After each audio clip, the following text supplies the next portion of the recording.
What's good, people? It's your boy, Icarus Gray,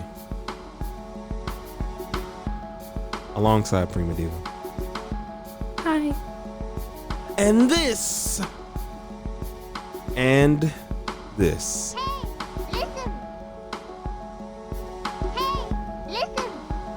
It's Gray Area Anime.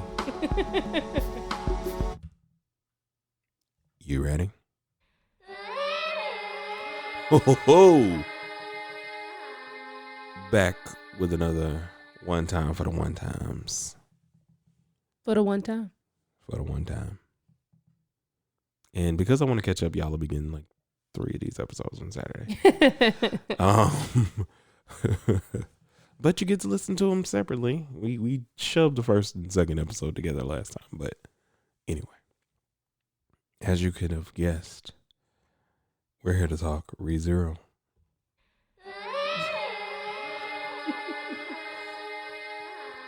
Hey, listen. It is indeed time. And we're here to talk about episode 8 of the director's cut. The sickness called despair / the outside of madness. So basically what they're telling you now is the last 2 episodes are pretty much the last episodes you're going to get where your heart can, well, no, you got one more episode. What episode is that? The Remisode. No, because even then. No. The Remisode where. I know. Yeah. Like that, you get a moment all right, of happiness. Of Of like, and it ain't happiness though. It's like you're crying tears of joy, but they bittersweet tears because you're like, you could have been out of this. You know. But it is what it is. But you get it. That's all I'm saying. But until then, majority of everything else is going to be like, what the fudge? Yeah, I think this is the moment that it just jumped off the hinges. Like you thought. At this point, you thought. We had. These episodes here, so the last episodes are cringeworthy. These episodes are the beginning of your heart breaking again and again, and you wondering when. This is, I would say, after these episodes, take a break, watch something else, go do something fun, because you're going to get broken down. Yeah, you're gonna go through it. We literally would be like. You wanted to stop. I did. For a minute, I was like, I don't know. And if this thing don't turn around, I don't know if I can deal with this heartbreak, man. But the general pull of everything kept us engaged. And so we didn't stop, obviously. Thank God we didn't. Basically, now we get to Subaru dealing with the fact that Amelia has rejected him and he feels alone. But at the same time, he has not given up on. Why are you clicking a pen in the background? Like, why is that a thing? Sorry, I didn't know you could hear that. My bad. Why? It feels nice. I'm sorry. Okay, put the pen down. I won't click it. Put it down. I won't click it. Can you put it down? Okay. Hey, listen. Like what? Talk about Subaru. Okay. So he's still like in a crazed mode, but it's mini craze. It is mini craze. That fool cheese done slid off his cracker. What? You don't remember the Green Mile? Oh, Dude, I think his cheese done slid off his cracker. Yeah, now I know what you're talking about. I watched that movie way too much. But anyway, so of course now it's time. Like you generally think, okay, he's gonna be sad and somebody's gonna kind of make him feel better, but you know he gets healed and somewhere along the line, like because his whole everything gets changed. Wilhelm says, "I can't train you anymore because you look like a man who just wants to die." Because he had already made it in his mind, like I can just die, like, and I'll fix everything, and it'll be fine. It'll be fine. And not the case. Not what happens. Because I feel like the restart point at this point in time is. Well, we haven't discovered it yet. We haven't discovered the restart yet. No, we haven't. But I'm saying, like, I think at this point that he doesn't know where it is. Exactly. He just Yeah, assumes, but he assumes that wherever it is, it's going to before solve or whatever. everything. Everything's going to be fine. So we fast forward to, because a lot happens in this episode, but not a lot happens in the beginning, in the sense that it's just setting up for him going back to the mansion, pretty much. Would you say? Yeah. I mean, the first time, you could talk about like the first time that happens. Okay, so he goes back to the mansion. Well, I mean, the first thing that leads him back to the mansion. Which was Rim getting that message from Ram. Oh yeah. She gets a telepathic link like, yo, something's going on. Mm-hmm. So they decide to go back, and he stop at the village before he gets to the mansion? He does, because that's when you were saying you didn't know about. So here we go. They're going to pull you out of your comfort zone. They make it back to the village, and there is blood, gore, dismemberment everywhere. The children have been killed and stuffed inside a shed. Yep. Like, this is where they pull the brakes off. So if you thought the way he got his head knocked off was the worst of it, when in the mansion, when Ram first tried to kill him. Yeah. If you thought that was it, nah. They take Subaru through the the wood. So all of these people are dead, and he's like throwing up, as you would. And then they rush to the mansion and find everyone dead there as well. Yep. So it's at this point that he's losing his brain. Because he doesn't know why. He doesn't understand what's going on. And I'm trying to remember what happened this first time, because I think the first time the witch's cult gets him. Yeah, but they would have to get Rim too, but I don't remember when they get Rim. Oh, you know what it is? Yeah. I think this time, the first time they went on the journey, but Rim left him. Yeah, so he went at the motel when they stopped for the night. Rim left him there and was like, "I don't want you to come. Just stay here, and I will come back for you." So by the time he got there, Rim, was the first time? Because by the time he got there, Rim was because he got to the village and then he got to the okay. So it was just him walking through at that point. Okay, so then by this point, so the first time that he dies, Puck kills him, correct? No, the witch's cult kills him. The first time, Puck doesn't kill him until the second time after he went through all that crap. Okay. Yeah. Oh, because he's holding. Okay, thank you. So, witch's cult. Which introduced the witch's cult, I guess. You're not introduced to, you can't really. So I mean, so if you watch the OVA, at the end of the OVA, when Puck senses snow, you get a glimpse of this guy that starts smiling. He is the leader of a sect of the witch's cult, and basically they worship the witch of Envy and other. Well, they worship witches. The witches that exist in the world. You don't really know which witches they're aligned with. We assume this particular one is aligned with the witch of Envy. This one is definitely aligned with the witch of Envy. So he dies. He wakes up in the market holding Rim's hand. So this is where we're introduced to, or not holding her hand, but they wake up in the market again, which is a funny reset. Because it's back to in front of the Apple stand. The Apple stand, yeah. And but it's after they've had their disagreement. Yes. So you don't get that back. And now he realizes that. Now he realizes like, oh no, something is going on that's crazy. Mm-hmm. So he doesn't say anything to anyone. He's like, yo, we got to leave. Right now. We need to go right and take care of some stuff. So it is that I feel like this was the second time that she did that though. Because the second time is when all the crazy happened. We might be getting this stuff mixed up. It don't matter. Forgive us. But it's just more so the impact of these things that happen in the episode. So they leave, and he's making sure he stays with her this time. They get back. They get close to the mansion, and the ground dragon that they have, its head gets cut off.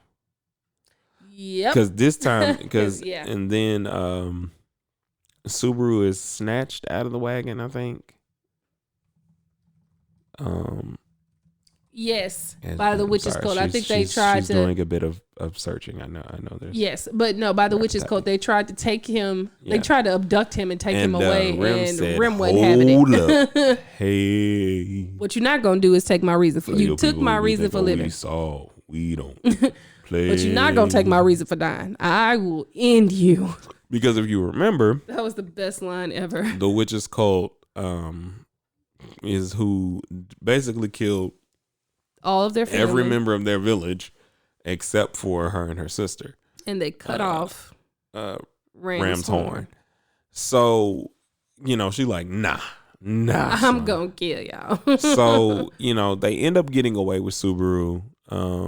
And you meet Betelgeuse, Romani Conti Beltagese, which strangely has different spellings. It doesn't matter. Romani Beltagese. I'm gonna call that fool Beltagese. His mama Romani named Beltagese. Conti I'm gonna call it Beltagese.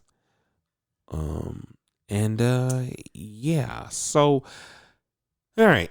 If you're squeamish, just I don't know what to tell you, man. It's about to get real. Turn it messed off, up. guys. Turn it off. If you're squeamish, turn it off. If you're squeamish, don't watch this episode. Come back to us, but turn it off. So, Subaru's been chained up, and at this point, he has reached a level of madness because that's what happens. So the first time she does do that, second time he's gone mad because he does not want to do anything. He has no response to anything, and so she wants to take him back home around $1 million, and hopefully he'll feel better. Yeah, he keeps saying their names. That's what it was. That's the only thing he would say every now and again. So, he's chained up. He's acting kind of mad, and then he meets Betelgeuse, who's even more mad. He is like the Joker on crack and steroids with actual superpowers, because Joker ain't got no superpowers. With actual superpowers, and like the Batman who laughed, almost like that, and beyond madness. Like he is beyond madness. Like it is. He claims to be slothful, but he is like it's ridiculous. He real quick like a sloth. You make him mad. So, funny side note, I've wanted to YouTube sloths getting angry. Me too, because I really want to know if because they move no, they quickly. can, because like their claws can hurt you, is what I've heard, but I've just never seen them do it. They look like probably because everyone leaves before that can happen. Man, Let's just chill. Let's just chill, guys. Relax. Anyway, that's not Betelgeuse. Oh. So at this point, he's like, "Yo, bro, why are you acting like you're mad? Yeah, why are you pretending, fam? Like this is real mad. I'm real madness. You're not even close. Like You what's going faking on?" it. So then, and this is where you realize Betelgeuse asked one of the witch cultists. He says, "Yo, so did y'all take care of That blue-haired girl? That blue-haired girl?" No. not What? really sure. What? And he said, "Huh?" Say what? Huh? First of all, the fact that all of the witches cult members whisper, because there's yeah. Sorry about Oh, this. it's weird. Just, I don't know. So weird. Well, we don't know. They're still kind of dealing with it. And I don't know how you're gonna take this, but we didn't quite take care of it. That's exactly what dude sounds like. He's like, what? Yeah, he said, "Huh?" Say what? Yes. And then he proceeds to beat the living crap out of the guy. Like he smashes this smashes guy's his head. head and continue. What do you mean? And he has that, like, if you think Roswell talks weird, I was going to say that. I was literally going to draw that connection. Yes. Betelgeuse has, oh my God, man. It's like, it's manic. It's pure manic. And so he kills this guy. Well, I don't know if he killed him, because that was the trippy part. And then he killed him. When he sent them all out to go figure out where she was, his body disintegrated too. That's why I was was he dead? Well, it disappeared. He didn't it sunk down. Like the rest of them just disappeared. No, they sunk into the ground too. All of them. They just went. Anyway, whatever. Doesn't matter. We're doing semantics again. Like, stop semantic battling me in the podcast. I'm not trying to semantic. You are. No, I'm not. I'm really not. So That important. was So the part important. that tripped me out, though. But so after this happens, then it's like, oh snap, they just started dying, and you see that Rim has made it. Now, before then, he also is like, "Hey, man, why you smell like that, bro? What's this smell on you? Mm-hmm. There's some love on you, man. Does he ask him then too? You smell like love. Why? I think he asked him. Why do you have the loving embrace? Yeah. What's going on here? So much love." And he's like, it's really like smelling like, "I know the smell." But it's interesting because I think that's the moment where he's like, "Could you be Pride?" Yeah, that's what he does. He asks him, and like, "Oh yeah, you're really prideful, man." Yeah. And so Rim steps in, and she's like killing people left and right. I finally found you. She and says. she was like, "Oh, I'm just gonna find y'all." And she been looking okay, again. so it looks like she's about to, take everybody out, and all of a sudden her arms twist. No, she gets picked up in the air. She gets picked up in the air. Her arms twist. He's still talking to Subaru. And he's like, "Oh, I wonder what you're going to do when you see this." And he turns her head 360 around. Like, first he stretches her. Yeah, he stretches her out, and then like literally you don't know how this is happening, but You see the twisting of all of her limbs. Jesus. You see the twisting of all her, like you see her neck snapping, you hear the bones breaking, you hear blood dropping, tripping. Like it is gruesome. It's the most it's the most gruesome and grotesque and painful thing to watch, because you're like, Rim. And it's at this point that Subaru snaps back to some form of anger reality. This man was already on the edge, bro. And he was like, Rim, I'm going to kill you. and so, yeah. And this, so then he begins like slamming his head, like, I'm going to kill. I'm going to kill you. Kill. I'm going to kill you. Kill. I mean, he is like not playing. To the point where he gets exhausted. And it's like, well, Beltagis leaves him there first. Yeah, because he's like, I'm not even gonna bother with killing you. Because, I'm just gonna leave you. Like, mostly because of the smell. Mm-hmm. Because he feels like I can't, like, and there's something like the more you learn about the witch's smell, because even later, and it's spoiler, non-spoiler, the white whale doesn't kill him.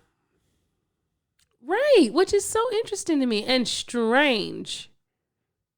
But I totally thought that was going to happen, and I did not want to see those teeth chomp down. Let me tell you.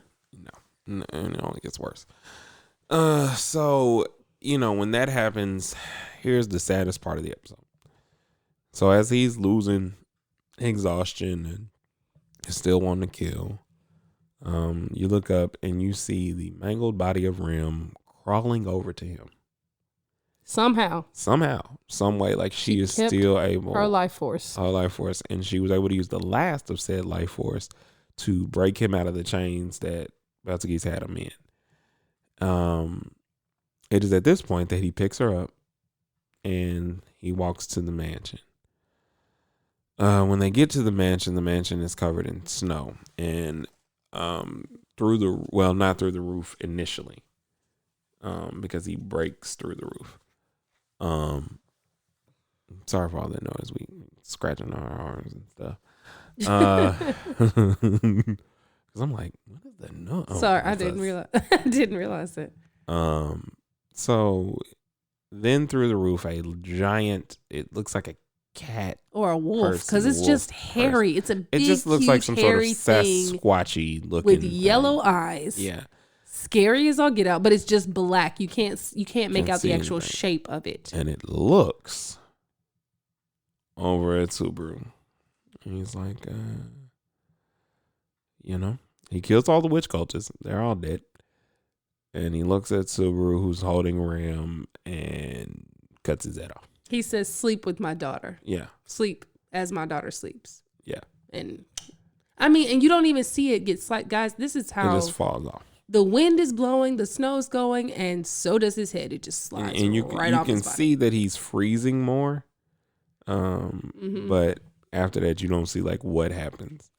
And so, of course, he wakes up again in the Apple Village, and I feel like that was the last run.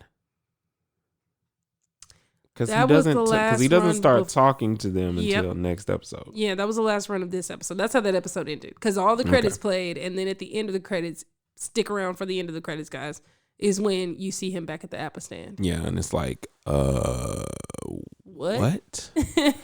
And at this point, you're like, because he goes back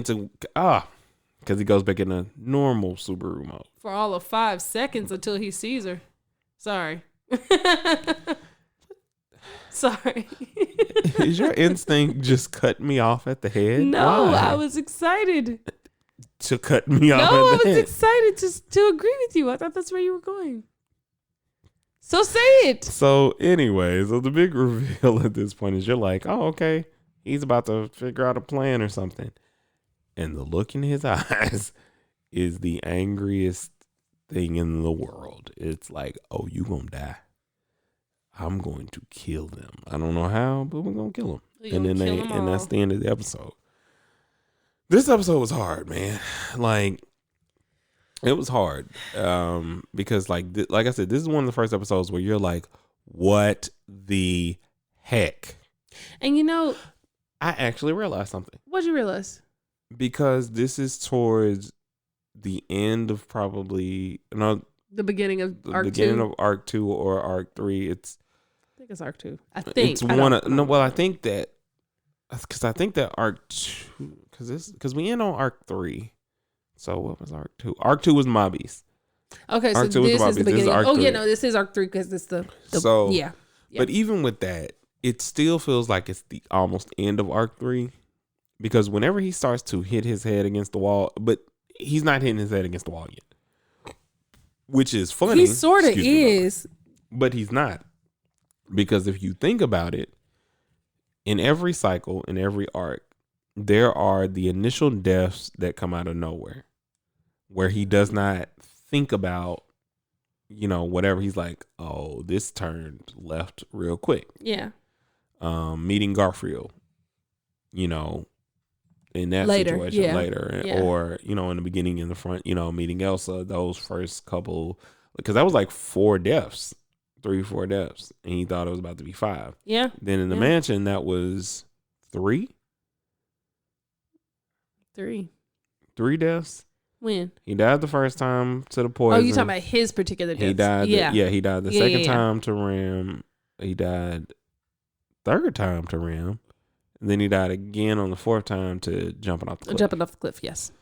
So, there's always these initial deaths, but the initial deaths start to get worse to where it's hard to differentiate between this is where he's learning, this is where he understands, and it was just not enough. And that's kind of what I was going to mention was I think great stories start really up close to a particular character, like it's kind of like taking a look at a picture and zooming out really slowly. So you start really close to their situation and you just pay attention to the people that are immediately related to them. And then you start to see the rest of the world as you come out of it. And so the first 2 arcs, you're seeing his relation to just Ram, just Emilia, just, Roswell, just Betty. And so you have this kind of, and then the villagers. Mm-hmm. So you have this like limited space. And so there's a certain level of like nearly impossible obstacles he's facing there. But now that we're in the capital, we're dealing with a wider, we're dealing with the Margrave's domain, Roswell's whole domain in relation to how it's going to, play into the royal selection. Mm-hmm. The obstacles and the stakes are getting what's out funny is of I control. think that they or at least it feels like it right now. I feel like they also ended up mentioning the white whale at some point in between these 4 episodes, right? Or something was going on. I think they like foreshadowed that something was kind of going on with the trade routes. Maybe. I don't recall, but it may have been. Oh, I just had another epiphany. Boom. Not about now, but about later, like how he gets Anastasia and stuff and all them to his side. Yes. Like that, has to do with that. Okay. But anyway, This one was shorter to break down. I mean, I'm sure there's more that we're forgetting, but those are like The literally main the important main points of this episode. It's just this is At least when the ones that'll stick with you. yeah, these are the ones where I would advise you to go and take some time. Yes. Like literally go do something fun because you're not getting any sunshine. You're not getting any headway for a while. Mm-hmm. And given the way that the series is going to unfurl in season 2, you're still not getting none for a while. But I would say to that point, stick with your boy Subaru. Like, I know he's frustrating, and I know he's like, it's so like whenever you have to be aligned with a character that just seems so inadequate and so unable to do anything about their circumstances, it can be frustrating. I know it's frustrating for me, but stick with your boy. He surprises you after a while. It just takes a long time because he has to understand his selfishness and what it is he's actually trying to do. Exactly. And the fact that, again, everything that everyone says to him, like they see through him like paper. Yeah. Or translucent paper, I should say. Yeah. But anyway, this is gonna be the earliest episode we've ended, but like I just don't have anything else like to add to this one because there's more packed in to the next one. Yeah. But anyway, do your thing. So you can follow Icarus on Instagram at Icarus_Gray. You can also follow him on Twitter at Icarus Gray. You can follow me on Twitter at Prima Diva. And you can follow me on Instagram at Prima Diva Red. I promise at some point I will update my Instagram. It's pretty poor. Twitter's better. But yeah. I mean, I'd rather, anyway. It's better for me. Yeah. This is, anyway. We'll see you guys next week. All right, and until, and peace.